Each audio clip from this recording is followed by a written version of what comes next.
falar do Monark.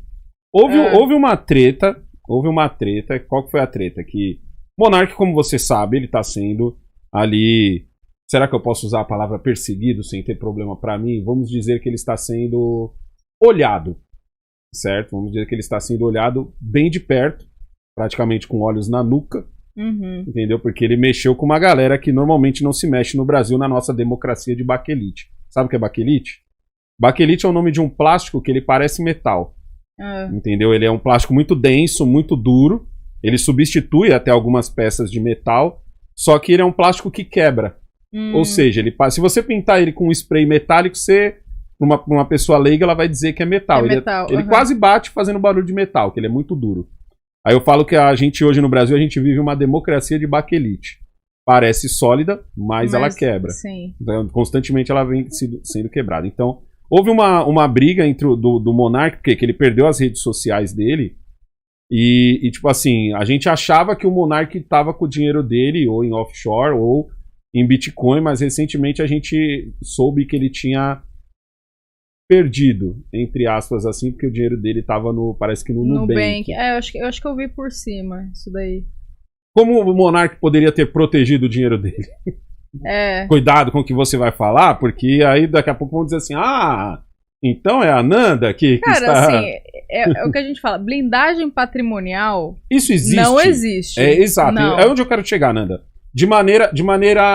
Não de maneira, como que eu vou dizer, sólida. É isso que eu quero dizer. Existe uma espécie de blindagem patrimonial sólida, a ponto de, tipo assim, o governo não ter como pegar nem por evasão de divisa? Assim, excetuando o Bitcoin, tá? Que a gente entra aí numa outra esfera de carteira, mas vamos falar de dólar, tá? O que a gente entende por blindagem patrimonial? Imagina uma cebola. Você vai acrescentando camadas. É que nem blindagem de carro. Você também tem as camadas ali de proteção. Total, você não consegue. Por que você não consegue? Porque, óbvio, vamos supor que você tem um trust, por exemplo, você comete um crime, um terrorista, não dá pra você garantir que esse dinheiro não vai ser acessado de alguma forma. Aquele país vai quebrar isso por causa do seu crime. Exato, porque vai entender que você é uma pessoa perigosa. É aí onde eu quero chegar. Então existe uma conversa entre países, mesmo num paraíso fiscal. Existe o que a gente chama de troca de informações, troca bilateral de informações. Isso, mas isso aí, que eu sempre quis entender. Através de algumas estruturas, você consegue proteger mais o seu patrimônio. Então, por exemplo, um caso muito comum que a gente tem aqui no Brasil. O empresário que recebe uma causa trabalhista aqui. Aí ele vai lá, ele abre uma estrutura de trust no exterior, utilizando um trustee como empresa americana. Ele abriu uma conta lá fora, nos Estados Unidos, para ficar mais fácil de entender. Aí ele toma uma causa trabalhista aqui. O juiz aqui, para ele se comunicar para ele bloquear esse dinheiro que está numa outra jurisdição, ou seja, nos Estados Unidos, ele vai precisar mandar uma carta rogatória. Carta rogatória é o termo de comunicação entre jurisdições. Para os Estados Unidos. A comunicação de juiz para juiz. Isso mesmo. De juiz falando, juiz. Esse cara tá respondendo um processo tal e eu preciso bloquear esse dinheiro. Só que aí que vem o bom senso. Por isso que é subjetivo, a gente não consegue garantir. Porque que nem causa trabalhista nos Estados Unidos não é que nem aqui no Brasil, né? Praticamente não existe. Dizer que não existe, mentira, mas não é que nem aqui que tem essa visão de que o empregado quer sempre ferrar a vida o empregador quer sempre ferrar a vida do empregado. Nos Estados Unidos, você vai olhar lá, causa trabalhista, ele muitas vezes não reconhece aquela causa. E aí, o que acontece? Não dá nada. Por quê? Porque não é uma causa, assim, que é vista como ameaça, vamos dizer assim, para os Estados Unidos. Eu sei, o que você está falando é mais ou menos a situação de alguns jornalistas que os caras queriam a prisão deles e os Estados Unidos disseram, não, aqui isso a gente não considera isso crime. Exato. Então, mais assim, ou menos isso você quer dizer. Vai depender do entendimento. E assim, existem essas estruturas offshore, por que elas protegem mais o patrimônio? Porque você não está na sua pessoa física, você não está na sua conta, é mais difícil de acessar. Até um caso que ficou muito emblemático foi o trust do Eduardo Cunha, que ele foi, e até hoje esse trust não foi desfeito. Né? Isso porque é uma figura pública, um cara que foi investigado até hoje, o instrumento não foi desfeito. E tem O dele estava em que país? Na Suíça. Na Suíça, que já tem uma... crush na Suíça. Já troca uma ideia que já tem uma... crush na Suíça. Já troca uma ideia legal com o Brasil. E aí tem até uma conversa dele, acho que foi com o Rica Perrone, não lembro. E ele fala assim, não, esse recurso não é meu, esse recurso é do trust. O que ele quer dizer? Porque o instrumento do trust é isso, é você delegar alguém a administração daquele patrimônio. Então, na teoria, ele não é mais seu. Você tira o seu da reta. E aí, mas se um juiz achar que eu cometi um crime aqui no Brasil e para escapar, entre aspas, desse crime, eu mandei dinheiro, vamos supor, para as Ilhas Caimã, que é a mais famosa, assim, né? Para mim que sou leigo é a mais famosa, né? Para Ilhas Caimã. Então, pode acontecer do juiz daqui ter uma conversa com esse... Como é que você chamou? O trust. Não, não é o contrato, é... Carta rogatória? A carta rogatória. Ele pode mandar uma carta rogatória para as Ilhas Caimã dizendo assim, o Alessandro, ele cometeu um crime aqui no Brasil e de tabela, ele para se livrar um pouco desse crime, ele mandou o dinheiro do crime para ir para as Ilhas Caimã, entendeu? Provado tudo isso, se as Ilhas Caimã olhar e falar assim, puta, aqui o Alessandro, entendeu, passou do limite. Como funciona? Pode. Eles conseguem trazer esse dinheiro? Aí consegue liberar. Aí vai depender do entendimento. Mas assim, historicamente, quando esse recurso não está na pessoa física, está num instrumento de trust, que é esse que o Eduardo Cunha tem. Peraí, quando você fala não está na pessoa física, significa que tem uma empresa. Não é uma conta. Não necessariamente. Pode ser uma empresa, certo, ou pode ser um trust. O que é um trust, né? Acho que até vou explicar isso. O trust não é uma empresa. É um contrato entre o settlor, o instituidor, a pessoa física, pode ser uma pessoa física, o trustee, que é uma empresa, uma companhia ou alguém que fica fora do país, e os beneficiários. Isso é um contrato. E por que trust? Por que esse nome? Porque historicamente foi um instrumento usado de confiança. Tipo assim, eu vou delegar para você o meu patrimônio. Historicamente foi assim. Só que hoje existem muitas modalidades de trust. Inclusive a pessoa, apesar de ter um trust, ela consegue movimentar os recursos, consegue resgatar o recurso, porque aí vai depender da forma como esse contrato é feito. E é fácil tirar esse dinheiro? É que depende do contrato, né? Por exemplo, no escritório a gente trabalha com trust. A gente oferece esse tipo de serviço. Quando o cliente precisa resgatar, tranquilo. Em vida é uma conta. Você tem uma conta ali, você resgata, usa, tranquilo. Você acha que porque agora eu volto até naquele assunto que a gente falou, por exemplo, uma quadrilha. Uma quadrilha vai lá e faz vamos falar do novo cangaço, porque agora tá na moda por causa do filme, da série e tal. Tá, aí o cara vai lá, sei lá, pegou 1 milhão no banco.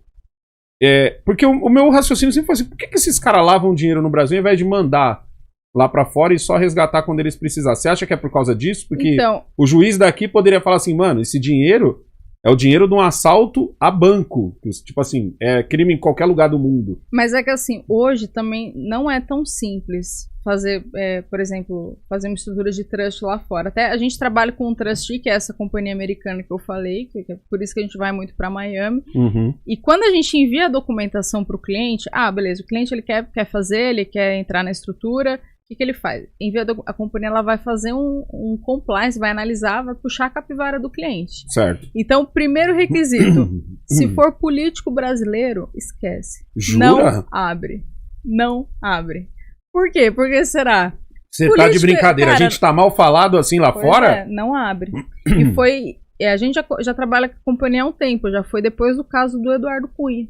Porque começou a dar muita notícia em relação a trust, isso aí é coisa de bandido, isso aí é coisa de político, coisa não sei o quê. A companhia falou, não, político brasileiro não abre. Já teve caso de deputado querer ser cliente nosso, a gente tentar, a companhia não Eu ouvi na PAN que, por exemplo, se você tem ligação com algum político, é difícil até você conseguir crédito no Brasil. Então, tem algumas instituições que barram por causa disso. Que fala que você tem ligação com o político. Por que será? Não consegue...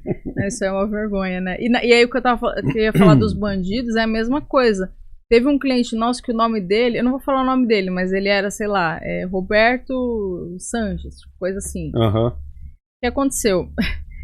A companhia, na hora que foi analisar o documento... É um nome fictício, viu, Roberto Sanches? Não é o nome. Às vezes tem um Roberto Sanches que assiste a gente. É um nome fictício, não foi você. Entendeu? Cara, a companhia analisou e achou uma notícia de um traficante no Rio de Janeiro com o mesmo nome, né? Tem até o nome homônimo, né? Que chama. Homônimo. Aí, o que a gente teve que fazer? Teve que provar que o cara morava em Londres há 15 anos E não tinha nada a ver com aquilo. E não tinha nada a ver, mas assim, por isso que eu falei, assim, não é tão simples. Hoje as companhias sérias que trabalham com investimento offshore, elas fazem essa análise. E de verdade, elas não estão erradas não, tem que fazer. Porque tem muita falcatrua no mundo, tem que ter essa barra. Às vezes o cara tá escondendo um dinheiro que é, sei lá, de um crime, alguma coisa, é ruim até para a própria reputação da empresa. Então tem essa trava mesmo. Agora deixa eu te fazer uma pergunta. Assim, a gente pegando até o gancho do próprio Monark mesmo e de outras pessoas que estão tendo contas bloqueadas e tal. Aí o cara foi lá e suspeitou que bloqueariam a conta dele. Ele tinha uma grana no banco, aí ele foi lá e falou, rapou a conta do banco e comprou de Bitcoin. Ou seja, ele ficou só com o dinheiro de viver, entre aspas, normal. O governo consegue de alguma forma, sei lá, vou apreender seu celular. Como você disse, você falou que tem a sua conta aqui no celular, entendeu? O governo consegue chegar e falar assim, vou apreender seu celular, porque eu sei que no seu celular você transformou seu dinheiro em Bitcoin. Consegue até roubar fisicamente a carteira, porque a gente tem as carteiras físicas, né? É tipo um pendrive, né? Que você coloca... isso eu já tem vi. uns modelos, né? Tipo Trezor, Ledger. O governo consegue pegar a carteira, mas o governo não consegue ter acesso à senha que você... Porque é sua, é uma senha só sua. Aí, assim, a gente estende essa conversa para casos mais extremos, sei lá, o cara aponta uma arma na tua cabeça e fala assim, passa aí sua senha agora, você não vai passar. Ou ele dá uma ordem judicial de você liberar a sua senha. Eu nunca vi acontecer isso na praia. Porque, cara, eu acho que de verdade, assim, político no Brasil, a gente viu, o cara nem sabe o que é Bitcoin, nem sabe como funciona. Tem uma fala emblemática do Daniel Fraga, não sei se você já viu, que é até engraçado, que ele fala, quero ver mandar bloquear meus Bitcoins. Ele fala isso, tipo, debochando, porque... E ele fala isso lá atrás, hein, quando o Bitcoin era coisa de maluco. O cara foi um visionário nesse sentido. Lá atrás, a gente tá falando quando o Bitcoin, sei lá, tava ali 5, 10 reais. Tanto que ele sumiu. Ele sumiu. Ele nessa época, a gente não tá falando do Daniel Fraga agora. Ele é libertário raiz mesmo. É o libertário raiz. Ele é. Então, assim, mas respondendo, né, o governo ele pode até pegar o celular, pode até pegar o seu dispositivo ali, mas a senha o governo não tem. Aí vai depender do cidadão passar. Eu consigo ter acesso por outro lugar? Sem a por senha, exemplo, o cara foi lá, eu tinha a carteira no celular. Então aí o governo foi lá, pegou meu celular e tal, perdi meu celular pro governo, ou seja, entre aspas, perdi minha carteira. Eu tenho acesso a essa carteira por outro lugar? Se você deixar a sua chave, por exemplo, num bloco de notas do celular, aí o governo teria acesso. Agora, se você deixar offline num papel escrito, não. Mas é o que eu tô falando, assim, o governo pode vir apontar a arma na sua cabeça e falar, cadê a senha disso daqui? Aí você não vai passar. É subjetivo, é complicado falar Exatamente. isso. Assim, na teoria não tem acesso, mas por meio do uso da força, né, o governo pode exigir isso. E as outras criptomoedas? Porque o Bitcoin ele é o mais famoso, entre aspas, né? O mais antigo. Eu posso dizer que ele é o primeiro? Ela é a primeira criptomoeda mesmo, assim? Mas as outras a gente chama de altcoins, né? De alternative coins. Assim, o Negão, eu não gosto muito, porque eu acho que elas são muito ainda especulativas, sabe? Cópias? Não necessariamente. Às vezes tem até uma aplicação diferente do Bitcoin, mas é especulação. É tipo assim, eu vou comprar pra subir, eu vender. Agora, altcoins que tem de fato um projeto sério, alguma coisa que vai pra frente, eu não conheço nenhuma, assim. E eu já arrumei treta com uma galera que pensa diferente. Não, mas veja que essa altcoin tem futuro. E beleza, tomara que tenha, tomara que eu esteja errada. Tomara que, que você seja o novo Daniel Fraga. Tomara que eu tomara que esse mercado desenvolva, mas eu vejo muito interesse da própria empresa que emitiu aquela criptomoeda, aquela altcoin, interesse daquela de ganhar dinheiro. Eu fui um cara que riu do Daniel Fraga. Você vê, quando eu falo assim que eu tô na internet desde 2007, eu tô desde quando era mato. Mas quando que você conheceu ele? Quando ele começou a falar de Bitcoin. Eu falo assim, caramba, mano, um menino tão inteligente que nem esse tá caindo em esquema de pirâmide, mano, coitado. Caramba. Tá ligado? Porque era muito difícil, porque assim, não existia ainda banco digital. Não, ou se existia, a gente não tinha acesso. Ou se existia, eu não vou falar, não vou cravar que não existia banco digital, mas assim, se existia, a gente não tinha acesso. Então, quando ele começa a falar de Bitcoin, e começa a explicar na minha... Porque assim, várias pessoas já tentaram me vender pirâmide. E quando eu ouvia ele falando, eu pensava assim, puta merda, mano, pô, um maluco tão inteligente, velho, vai cair numa... Não, ele, vai dar uma ele moscada é muito que nem essa. Mesmo. Ele é libertário, ele então hoje mesmo. A gente olha, né, e fala, caraca, Daniel estava certo. Entendeu? E tem vários vídeos dele, assim, eu acho engraçada a personalidade dele, que você vê vídeo, tipo, dele dando banho na cachorra dele, assim, ele era foda-se, cara, meu canal é meu, eu vou postar o que eu quiser. Teve uma época que mandaram tirar o vídeo dele do ar, aí ele falou, eu posso tirar meu vídeo, mano, mas e aí? A partir do momento que eu postei na internet... já está descentralizado, já está descentralizado, vai ficar pra sempre aqui. Não, mas vocês não podem fazer nada.